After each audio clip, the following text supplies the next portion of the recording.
बड़ी खबर की बात करेंगे। लखनऊ से बड़ी खबर है, बीजेपी प्रदेश अध्यक्ष ने अपनी टीम का ऐलान कर दिया है। स्वतंत्र देव सिंह ने प्रदेश पदाधिकारियों की घोषणा की है।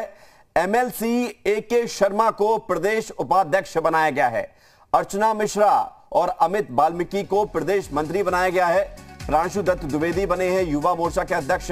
राज्यसभा सांसद गीता शाक्य महिला मोर्चा के अध्यक्ष बनाई गई हैं। कामेश्वर सिंह को किसान मोर्चा का अध्यक्ष बनाया गया है। नरेंद्र कश्यप पिछड़ा वर्ग मोर्चा के अध्यक्ष बने हैं। सांसद कौशल किशोर को अनुसूचित जाति मोर्चा का अध्यक्ष बनाया गया है। संजय गोंड अनुसूचित जनजाति मोर्चा अध्यक्ष बनाए गए हैं। कुंवर बासित अली अल्पसंख्यक मोर्चा के अध्यक्ष बनाए गए हैं। तो तमाम मोर्चों के अध्यक्षों के नामों का ऐलान हुआ है। और ये जो टीम है बीजेपी प्रदेश अध्यक्ष स्वतंत्र देव सिंह की, इस टीम में जो सबसे बड़ा नाम है, सबसे चर्चित नाम है, जिस पर सबकी निगाहें थी कि कौन सा पद मिलेगा एके शर्मा को, अरविंद कुमार शर्मा को। एमएलसी हैं एके शर्मा, कुछ महीने पहले ही उत्तर प्रदेश में एमएलसी बने थे और निगाहें इसी पर थी सबकी कि एके शर्मा को कौन सी जिम्मेदारी दी जाएगी।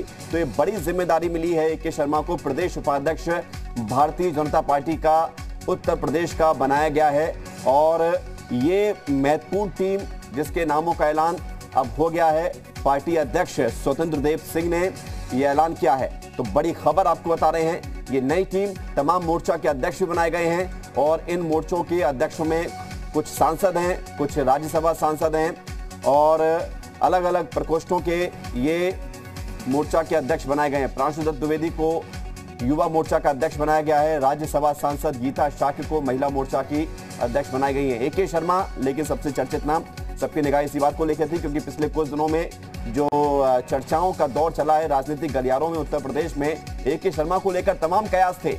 एके शर्मा को कई तरह की जिम्मेदारियों को लेकर बातें चल रही थी, लेकिन अब वो सारी बातें थम गई हैं और स्थिति साफ हो गई है। एके शर्मा प्रदेश बीजेपी उपाध्यक्ष बनाए गए हैं। पवन सेंगर हमारे साथ जुड़ रहे हैं, जी मीडिया संवाददाता, सीधे राजधानी लखनऊ से उनसे बात करते हैं। पवन, ये नई टीम, एक एक करके एक एक नाम पर विश्लेषण कीजिए। सबसे पहले एके शर्मा, जिम्मेदारी जो चल रही थी, जिसको लेकर चर्चाएं चल रही थी, कयास लगाए जा रहे थे, अब वो सारे कयास खत्म। प्रदेश उपाध्यक्ष एके शर्मा, क्या जिम्मेदारी होगी? देखिए, अगर आज की बात करें तो आज भारतीय जनता पार्टी ने 7 मोर्चों के प्रदेश अध्यक्ष की घोषणा की। एके शर्मा एमएलसी जो उत्तर प्रदेश में खास तौर से दूत बन करके आए थे प्रधानमंत्री नरेंद्र मोदी को उनको बड़ी जिम्मेदारी देने का काम प्रदेश अध्यक्ष स्वतंत्र देव सिंह ने किया और उनको प्रदेश उपाध्यक्ष बनाया। पूरे उत्तर प्रदेश में 2022 के चुनाव के एजेंडे को जनता के बीच में ले जाएंगे, कार्यकर्ताओं को बूस्टअप करेंगे और केंद्र सरकार, उत्तर प्रदेश सरकार की योजनाओं से रूबरू कराएंगे। वहीं मोर्चों की बात करें, चाहे यूथ की बात करें, प्रांशु दत्त द्विवेदी की बात करें, आप इन सभी 7 मोर्चों में जो देखेंगे उसमें जातिगत समीकरण कैसे फिट किया गया है ताकि आने वाले समय चुनाव में किसी भी तरीके से जो समीकरण है वो न गड़बड़ हो पाए, उसको ध्यान में रखते हुए यह घोषणा की गई है। और निश्चित तौर पे इसकी जरूरत थी क्योंकि आने वाला वक्त चुनाव का था और लगातार बैठकों का दौर जारी था, चाहे वो दिल्ली की बात करें, उत्तर प्रदेश की बात करें या आने वाले समय में बीएल संतोष लखनऊ आ रहे हैं, उसके बाद बैठकों की दौर की बात करें। तो जितने भी प्रकोष्ठ खाली थे, मोर्चे खाली थे, उन सभी मोर्चों को भरा जाना है। उनके अध्यक्ष, उनके जो सदस्य हैं, उनकी घोषणा की जानी है।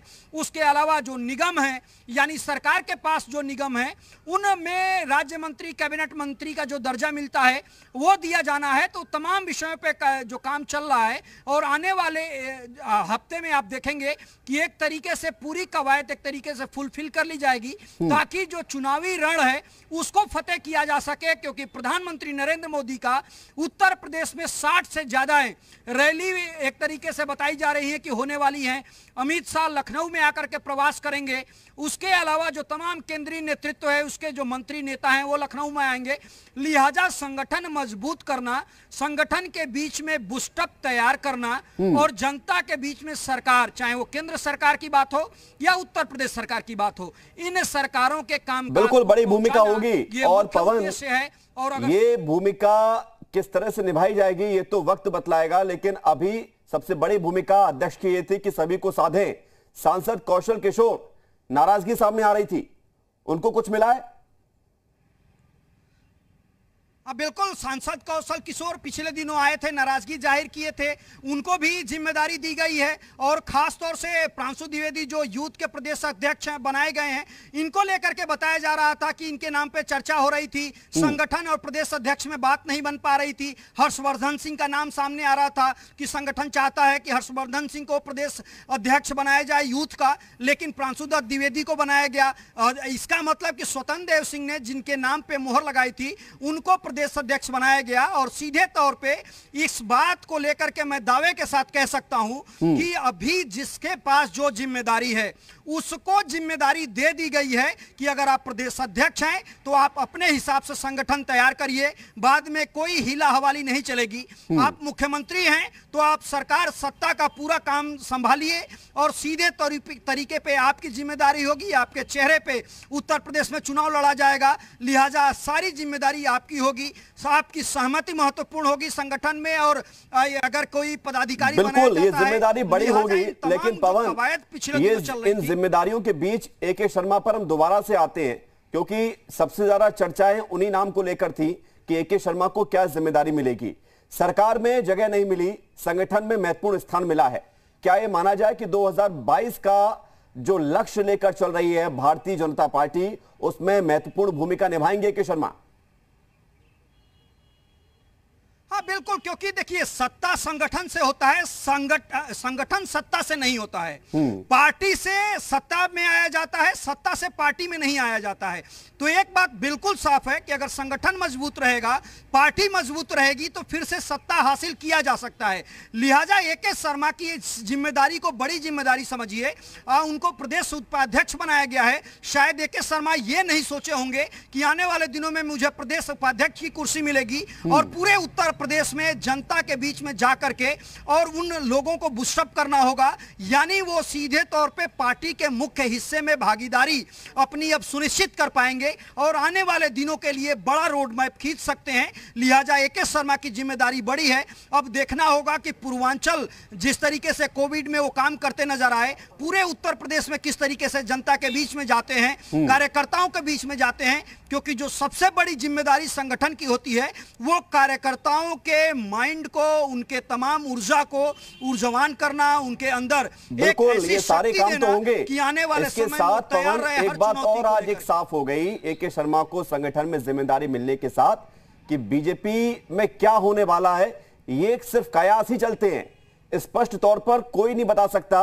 एक बार फिर से वो सारे कयास, सारी बातें, सारी हवा हवाई जो दावे किए जा रहे थे सब बेफिजूल के साबित हुए और एक नया ही पद निकलकर सामने आया ए.के. शर्मा के लिए, जिसके बारे में शायद किसी ने सोचा नहीं था। हाँ देखिए, अगर भारतीय जनता पार्टी, कोई भी जो राष्ट्रीय पार्टियां होती हैं उनमें कई सारे ऐसे लोग होते हैं जो डिसाइडिंग फैक्टर होते हैं, लेकिन वो फिल्टर होकर के सामने निकल करके आती हैं। भारतीय जनता पार्टी के अनुषंगिक संगठन काफी मजबूत हैं, उसके साथ आरएसएस का हाथ है, आरएसएस जुड़ा हुआ है, संगठन की काफी मजबूती है। सत्ता में जो लोग बैठे हैं वो संगठन और आरएसएस से सीधे तौर पे जुड़े हैं। लिहाजा कोई भी फैसला फौरी तौर पे नहीं हो सकता। उत्तर प्रदेश का अगर कोई फैसला बड़ा होना है तो उसमें केंद्र की मोहर लगना जरूरी है, संगठन का मोहर लगना जरूरी है। लेकिन अगर रीजनल पार्टियों में आप जाएंगे, चाहे समाजवादी पार्टी की बात करें, बीएसपी की बात करें, जो रीजनल पार्टियां होती हैं उसका मुखिया उत्तर प्रदेश में होते हैं और सीधे तौर पर वो तय कर लेते हैं कि हमें क्या करना है। बिल्कुल, यानी कि वहां से स्थितियां ज्यादा क्लियर होती है बजाय राष्ट्रीय पार्टी की। ये बात जो आप कह रहे हैं ये बात काफी हद तक सही भी साबित होती है, खासतौर से बीजेपी के लिहाज से तो जरूर होती है। बहुत शुक्रिया।